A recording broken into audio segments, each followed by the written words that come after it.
গত 15.5 বছর একটা ভয়াবহ পরিস্থিতির মধ্যে দিয়ে অতিক্রম করেছে।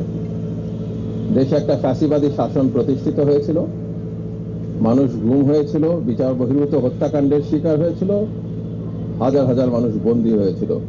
চট্টগ্রামের ছাত্র জনতা অনেকেই সেই সময়ে অত্যাচার, নিপীড়ন, গুমের শিকার হয়েছে।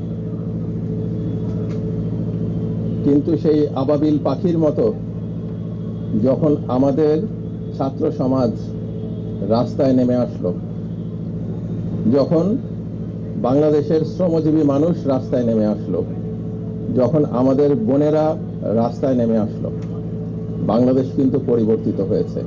36 দিনের জুলাইয়ের ঘটনা বাংলাদেশ বদলে দিয়েছে। আজকে সেই বদলে যাওয়া বাংলাদেশে জুলাই সনদ স্বাক্ষরিত হয়েছে গণঅভ্যুত্থানে অংশগ্রহণকারী রাজনৈতিক দলগুলোর সমন্বয়ে।